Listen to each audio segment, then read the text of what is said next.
Hello, friends. The message you're about to hear was written and recorded on a record in 1956 by Earl Nightingale. This message is the answer to the question that he has been searching for since the time he was about 9 years old. Before I move on, let me share this with you that I have listened to this many times and it has really helped me to transform myself and my thinking. I hope it will help you too. The only thing is that you must listen to it often enough, perhaps even once a day. Trust me, it'll help you a lot, like it has helped me and millions of people across the globe. So here it is. Let me tell you about Earl Nightingale. He was born in an economically depressed times. Because they were so poor, Earl desperately wanted to know why some people grew up to enjoy prosperity, while others, like his family, struggled merely to survive. Earl began reading everything he could, believing that someone somewhere had the answer. Many years passed, and when Earl was 35 years old, he thought and recorded this message. It was played on a Saturday morning to a small group of salesmen.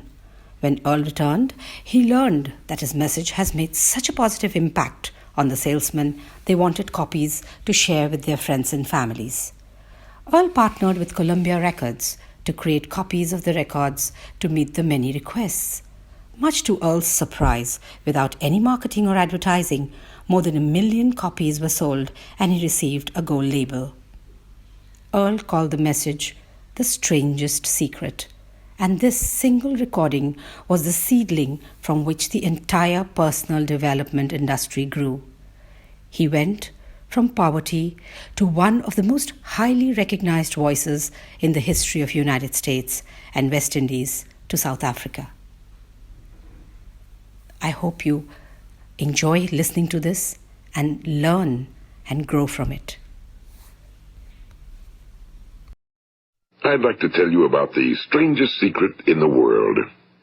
Some years ago, the late Nobel Prize-winning Dr. Albert Schweitzer was being interviewed in London, and a reporter asked him, "Doctor, what's wrong with men today?" And the great doctor was silent a moment, and then he said, "Men simply don't think." It's about this that I want to talk with you. We live today in a golden age. This is an era that man has looked forward to, dreamed of, and worked toward for thousands of years. But since it's here, we pretty well take it for granted. We in America are particularly fortunate to live in the richest land that ever existed on the face of the earth, a land of abundant opportunity for everyone. But do you know what happens? Well, let's take 100 men who start even at the age of 25. Do you have any idea what will happen to those men by the time they're 65? These 100 men who all start even at the age of 25 believe they're going to be successful. If you ask any one of these men if he wanted to be a success, he'd tell you he did. And you'd notice that he was eager toward life, that there was a certain sparkle to his eye, an erectness to his carriage, and life seemed like a pretty interesting adventure to him. But by the time they're 65, 1 will be rich. 4 will be financially independent. 5 will still be working. 54 will be broke. Now think a moment. Out of the 100, only 5 make the grade. Now why do so many fail? What has happened to the sparkle that was there when they were 25? What's become of the dreams, the hopes, the plans? And why is there such a large disparity between what these men intended to do and what they actually accomplished?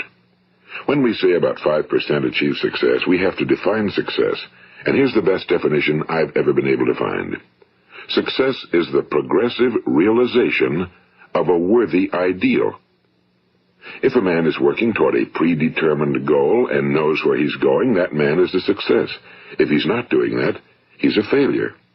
Success is the progressive realization of a worthy ideal. Rollo May, the distinguished psychiatrist, wrote a wonderful book called Man's Search for Himself. And in this book he says, the opposite of courage in our society is not cowardice. It is conformity. And there you have the trouble today. It's conformity, people acting like everyone else without knowing why, without knowing where they're going. Now think of it. In America right now, there are over 18 million people 65 years of age and older. and most of them are broke. They're dependent on someone else for life's necessities. Now, we learn to read by the time we're 7. We learn to make a living by the time we're 25. Usually by that time, we're not only making a living, we're supporting a family. And yet, by the time we're 65, we haven't learned how to become financially independent in the richest land that has ever been known. Why? We conform. And the trouble is that we're acting like the wrong percentage group, the 95 who don't succeed. Now, why do these people conform? Well, they really don't know. These people believe that their lives are shaped by circumstances, by things that happen to them, by exterior forces. They're outer-directed people. A survey was made one time that covered a lot of men, working men, and these men were asked, why do you work? Why do you get up in the morning? 19 out of 20 had no idea. If you ask them, they'll say, well, everyone goes to work in the morning, and that's the reason they do it, because everyone else is doing it. Now, let's get back to our definition of success. Who succeeds? The only person who succeeds is the person who is progressively realizing a worthy ideal. He's the person who says, I'm going to become this, and then begins to work toward that goal. I'll tell you who the successful people are. A success is the school teacher who's teaching school because that's what he or she wants to do. The success is the woman who's a wife and mother because she wanted to become a wife and mother and is doing a good job of it. The success is the man who runs the corner gas station because that was his dream. That's what he wanted to do.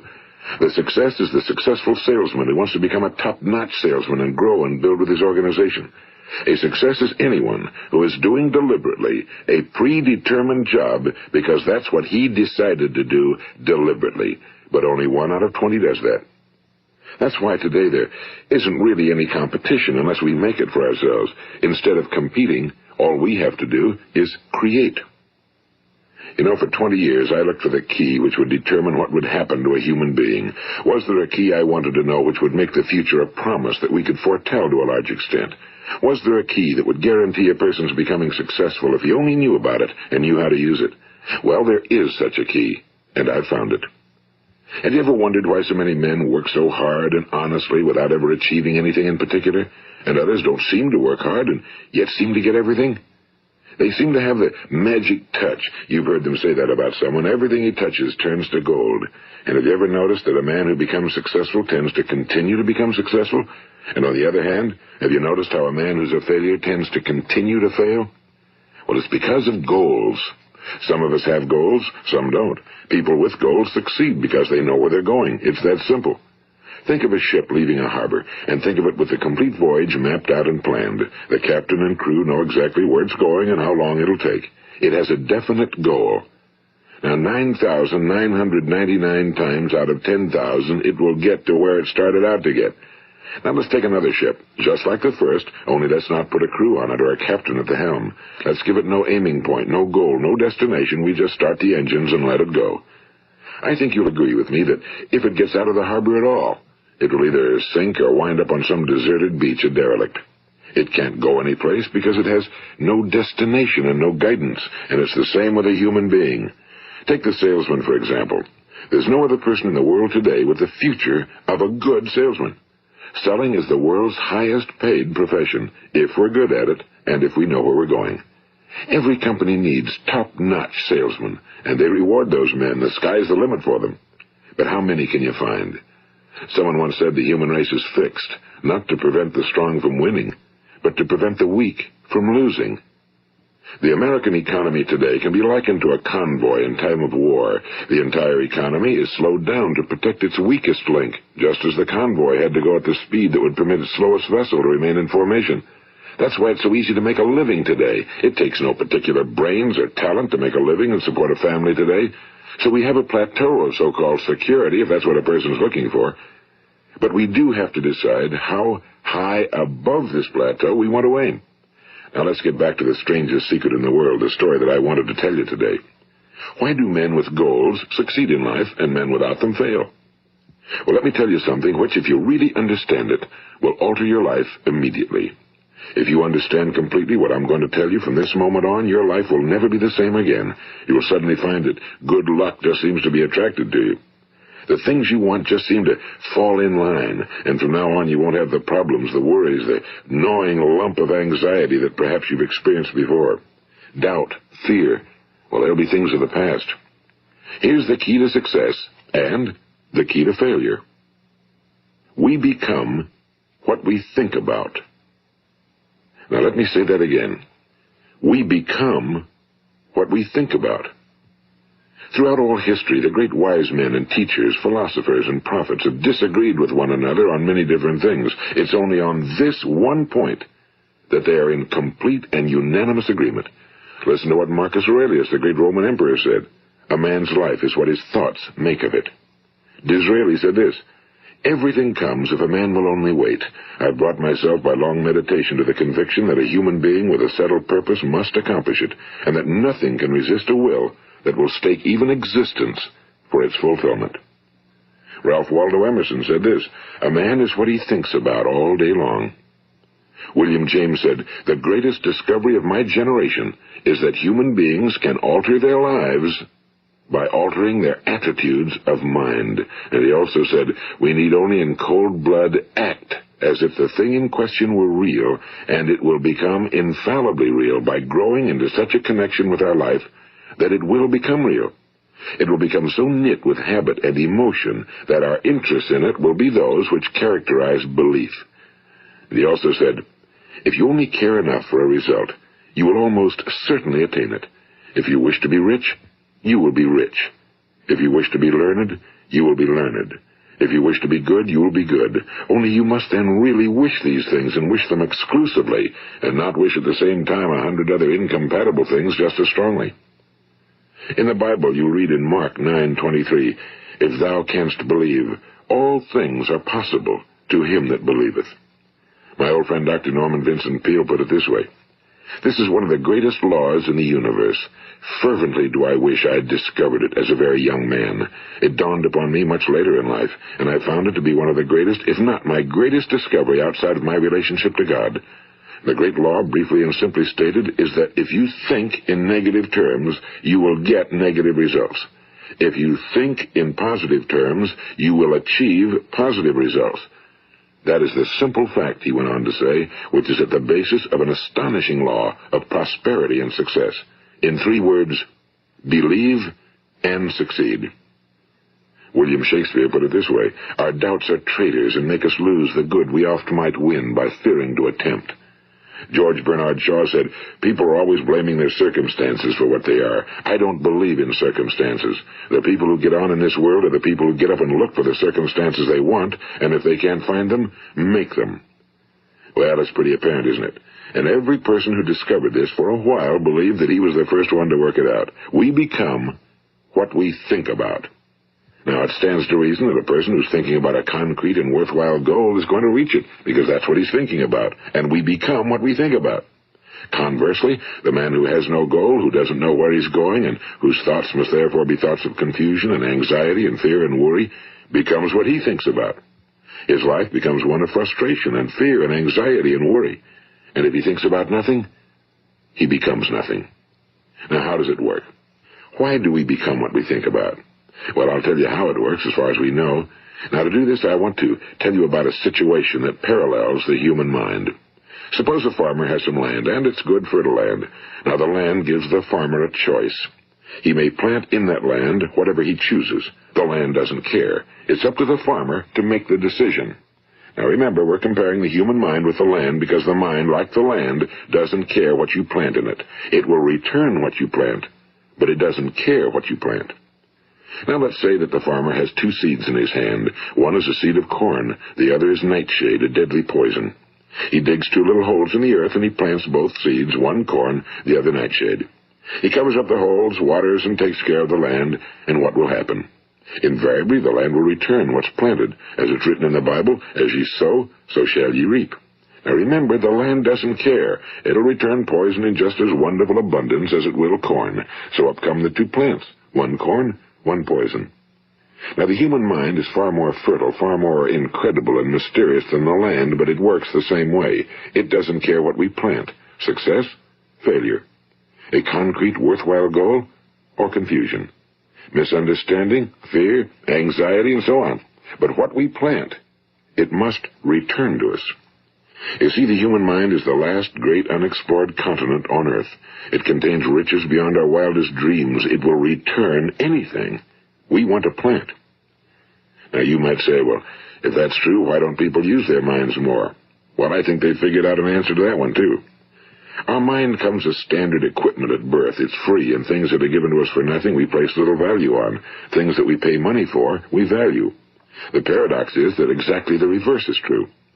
Everything that's really worthwhile in life came to us free. Our minds, our souls, our bodies, our hopes, our dreams, our ambitions, our intelligence, our love of family and children and friends and country, all these priceless possessions are free. But the things that cost us money are actually very cheap and can be replaced at any time. A good man can be completely wiped out and make another fortune. He can do that several times. Even if our home burns down, we can rebuild it. But the things we got for nothing, we can never replace. The human mind isn't used because we take it for granted. Familiarity breeds contempt. It can do any kind of job we assign to it, but generally speaking, we use it for little jobs instead of big, important ones. Universities have proved that most of us are operating on about 10% or less of our abilities. So decide now, what is it you want? Plant your goal in your mind. It's the most important decision you'll ever make in your entire life. What is it you want? Do you want to be an outstanding salesman? A better worker at your particular job? Do you want to go places in your company? In your community? Do you want to get rich? All you've got to do is plant that seed in your mind, care for it, work steadily toward your goal, and it will become a reality. It not only will, there's no way that it cannot. You see, that's a law, like the laws of Sir Isaac Newton, the laws of gravity. If you get on top of a building and jump off, you'll always go down. You'll never go up, and it's the same with all the other laws of nature. They always work. They're inflexible. Think about your goal in a relaxed, positive way. Picture yourself in your mind's eye as having already achieved this goal. See yourself doing the things you will be doing when you've reached your goal. Ours has been called the phenobarbital age, the age of ulcers and nervous breakdowns and tranquilizers, at a time when medical research has raised us to a new plateau of good health and longevity. Far too many of us worry ourselves into an early grave trying to cope with things in our own little personal ways without learning a few great laws that will take care of everything for us. These things we bring on ourselves through our habitual way of thinking. Every one of us is the sum total of his own thoughts. He is where he is because that's exactly where he really wants to be, whether he'll admit that or not. Each of us must live off the fruit of his thoughts in the future, because what you think today and tomorrow, next month and next year, will mold your life and determine your future. You're guided by your mind. I remember one time I was driving through eastern Arizona, and I saw one of those giant earth-moving machines roaring along the road at about 35 miles an hour with what looked like 30 tons of dirt in it. A tremendous, incredible machine, and there was a little man perched way up on top with the wheel in his hands guiding it. And as I drove along, I was struck by the similarity of that machine to the human mind. Just suppose you're sitting at the controls of such a vast source of energy. Are you going to sit back and fold your arms and let it run itself into a ditch? Or are you going to keep both hands firmly on the wheel and control and direct this power to a specific, worthwhile purpose? It's up to you. You're in the driver's seat.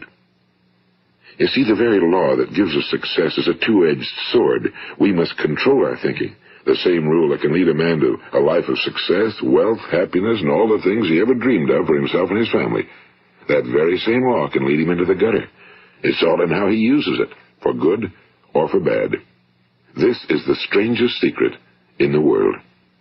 Now, why do I say it's strange, and why do I call it a secret? Actually, it isn't a secret at all. It was first promulgated by some of the earliest wise men, and it appears again and again throughout the Bible, but very few people have learned it, understand it. That's why it's strange, and why for some equally strange reason it virtually remains a secret. I believe that you could go out and walk down the main street of your town and ask one man after another what the secret of success is, and you probably wouldn't run into one man in a month who could tell you. Now, this information is enormously valuable to us if we really understand it and apply it. It's valuable to us not only for our own lives, but the lives of those around us, our families, employees, associates, and friends. Life should be an exciting adventure. It should never be a bore. A man should live fully, be alive. He should be glad to get out of bed in the morning. He should be doing a job he likes to do because he does it well. One time I heard Grove Patterson, the great late editor-in-chief of the Toledo Daily Blade, make a speech, and as he concluded his speech, he said something I've never forgotten. He said, My years in the newspaper business have convinced me of several things. Among them, that people are basically good, and that we came from someplace, and we're going someplace. So we should make our time here an exciting adventure. The architect of the universe didn't build a stairway leading nowhere. And the greatest teacher of all, the carpenter from the plains of Galilee, gave us the secret time and time again. As ye believe, so shall it be done unto you. I've explained the strangest secret in the world and how it works. Now on this side I want to explain how you can prove to yourself the enormous returns possible in your own life by putting this secret to a practical test. I want you to make a test that will last 30 days. It isn't going to be easy, but if you'll give it a good try, it will completely change your life for the better. Now back in the 17th century, Sir Isaac Newton, the English mathematician and natural philosopher, gave us some natural laws of physics which apply as much to human beings as they do to the movement of bodies in the universe. And one of these laws is that for every action, there is an equal and opposite reaction. Simply stated, as it applies to you and me, it means we can achieve nothing without paying the price. The results of your 30-day experiment will be in direct proportion to the effort you put forth. To be a doctor, you must pay the price of long years of difficult study. To be successful in selling, and remember that each of us succeeds to the extent of his ability to sell. Selling our families on our ideas, selling education in schools, selling our children on the advantages of living the good and honest life, selling our associates and employees on the importance of being exceptional people. To, of course, the profession of selling itself. But to be successful in selling our way to the good life, we must be willing to pay the price. Now, what is that price? Well, it's many things. First, it's understanding emotionally, as well as intellectually, that we literally become what we think about, that we must control our thoughts if we're to control our lives. It's understanding fully that as ye sow, so shall ye reap.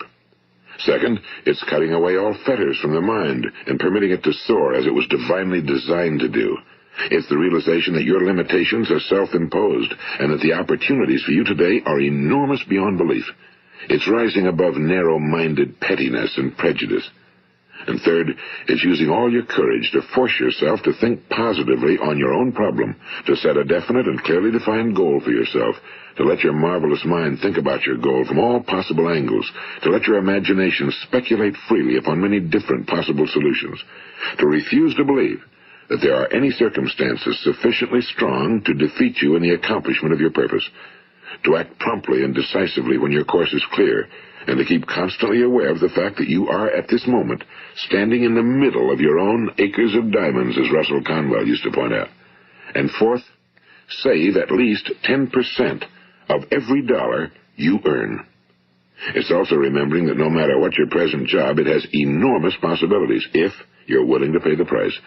Now let's just go over the important points in the price each of us must pay to achieve the wonderful life that can be ours. It is, of course, worth any price. 1. You will become what you think about. 2. Remember the word imagination and let your mind begin to soar. 3. Courage. Concentrate on your goal every day. 4. Save 10% of what you earn. And 5. Action. Ideas are worthless unless we act on them. Now, I'll try to outline the 30-day test I want you to make. Keep in mind that you have nothing to lose by making this test and everything you could possibly want to gain. There are 2 things that may be said of everyone. Each of us wants something, and each of us is afraid of something. I want you to write on a card what it is you want more than anything else. It may be more money. Perhaps you'd like to double your income or make a specific amount of money. It may be a beautiful home. It may be success at your job. It may be a particular position in life. It could be a more harmonious family. Each of us wants something. Now write down on your card specifically what it is you want. Make sure it's a single goal and clearly defined. You needn't show it to anyone, but carry it with you so that you can look at it several times a day. Think about it in a cheerful, relaxed, positive way each morning when you get up, and immediately you have something to work for, something to get out of bed for, something to live for. Look at it every chance you get during the day and just before going to bed at night. And as you look at it, remember that you must become what you think about, and since you're thinking about your goal, you realize that soon it will be yours. In fact, it's yours really the moment you write it down and begin to think about it. Look at the abundance all around you as you go about your daily business. You have as much right to this abundance as any other living creature. It's yours for the asking. Now we come to the difficult part. Difficult because it means the formation of what is probably a brand new habit, and new habits are not easily formed. Once formed, however, it will follow you for the rest of your life. Stop thinking about what it is you fear. Each time a fearful or negative thought comes into your consciousness, replace it with a mental picture of your positive and worthwhile goal. And there will come times when you'll feel like giving up. It's easier for a human being to think negatively than positively. That's why only 5% are successful. You must begin now to place yourself in that group. For 30 days, you must take control of your mind. It will think about only what you permit it to think about. Each day for this 30-day test, do more than you have to do. In addition to maintaining a cheerful, positive outlook, give of yourself more than you've ever done before. Do this knowing that your returns in life must be in direct proportion to what you give. The moment you decide on a goal to work toward, you're immediately a successful person. You are then in that rare and successful category of people who know where they're going. Out of every 100 people, you belong to the top 5. Don't concern yourself too much with how you're going to achieve your goal. Leave that completely to a power greater than yourself. All you have to do is know where you're going. The answers will come to you of their own accord and at the right time.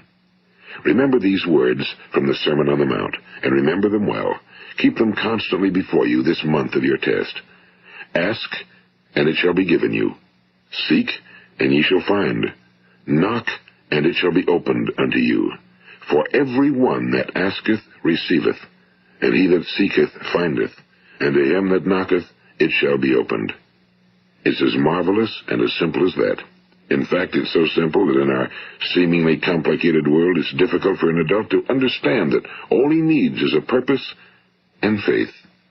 For 30 days, do your very best.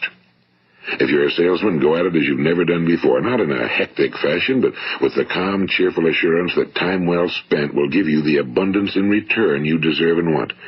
If you're a homemaker, devote your 30-day test to completely giving of yourself without thinking about receiving anything in return, and you'll be amazed at the difference it makes in your life. No matter what your job, do it as you've never done it before for 30 days. And if you've kept your goal before you every day, you'll wonder and marvel at this new life you've found. Dorothea Brand, the outstanding editor and writer, discovered it for herself and tells about it in her fine book, Wake Up and Live. Her entire philosophy is reduced to the words, act as though it were impossible to fail. She made her own test with sincerity and faith, and her entire life was changed to one of overwhelming success. Now, you make your test for 30 full days. Don't start your test until you've made up your mind to stick with it. You see, by being persistent, you're demonstrating faith. Persistence is simply another word for faith. If you didn't have faith, you'd never persist. If you should fail during your first 30 days, by that I mean suddenly find yourself overwhelmed by negative thoughts, you've got to start over again from that point and go 30 more days. Gradually, your new habit will form until you find yourself one of that wonderful minority to whom virtually nothing is impossible. And don't forget the card. It's vitally important as you begin this new way of living. On one side of the card, write your goal, whatever it may be. On the other side, write the words we've quoted from the Sermon on the Mount. Ask, and it shall be given you. Seek, and ye shall find. Knock, and it shall be opened unto you. Nothing great was ever accomplished without inspiration. See that during these crucial first 30 days, your own inspiration is kept at a peak. And above all, don't worry. Worry brings fear, and fear is crippling. The only thing that can cause you to worry during your test is trying to do it all yourself.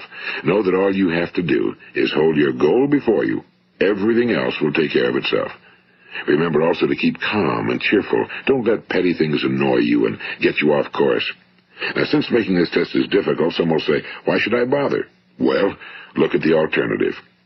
No one wants to be a failure. No one really wants to be a mediocre individual. No one wants a life constantly filled with worry and fear and frustration. Therefore, remember that you must reap that which you sow. If you sow negative thoughts, your life will be filled with negative things. If you sow positive thoughts, your life will be cheerful, successful, and positive. Now, gradually, you will have a tendency to forget what you've heard on this recording. Play it often. Keep reminding yourself of what you must do to form this new habit. Gather your whole family around at regular intervals and listen to what's been said here. You know, most men will tell you that they want to make money without understanding the law. The only people who make money work in a mint. The rest of us must earn money. This is what causes those who keep looking for something for nothing or a free ride to fail in life. The only way to earn money is by providing people with services or products which are needed and useful. We exchange our time and our product or service for the other man's money. Therefore, the law is that our financial return will be in direct proportion to our service. Now, success is not the result of making money. Making money is the result of success, and success is in direct proportion to our service. Most people have this law backwards. They believe that you're successful if you earn a lot of money. The truth is that you can only earn money after you're successful. It's like the story of the man who sat in front of the stove and said to it, "Give me heat, and then I'll add the wood." How many men and women do you know, or do you suppose there are today, who take the same attitude toward life? There are millions. We've got to put the fuel in before we can expect heat. Likewise, we've got to be of service first before we can expect money. Don't concern yourself with the money. Be of service, build, work, dream, create. Do this, and you'll find there's no limit to the prosperity and abundance that will come to you. Prosperity, is founded upon a law of mutual exchange. Any person who contributes to prosperity must prosper in turn himself. Sometimes the return will not come from those you serve, but it must come to you from someplace, because that's the law. For every action, there is an equal and opposite reaction. As you go daily through your 30-day test period, remember that your success will always be measured by the quality and quantity of service you render, and money is a yardstick for measuring this service. No man can get rich himself unless he enriches others. Now, there are no exceptions to a law. You can drive down any street in America and from your car estimate the service that's being rendered by the people living on that street. Had you ever thought of this yardstick before? It's interesting. Some, like ministers and priests and other devoted people, measure their returns in the realm of the spiritual, but again, their returns are equal to their service. Once this law is fully understood, any thinking person can tell his own fortune. If he wants more, he must be of more service to those from whom he receives his return. If he wants less, he has only to reduce his service. This is the price you must pay for what you want. If you believe you can enrich yourself by deluding others, you can end only by deluding yourself. It may take some time, but just as surely as you breathe, you'll get back what you put out. Don't ever make the mistake of thinking you can avert this. It's impossible. The prisons and the streets where the lonely walk are filled with people who tried to make new laws just for themselves.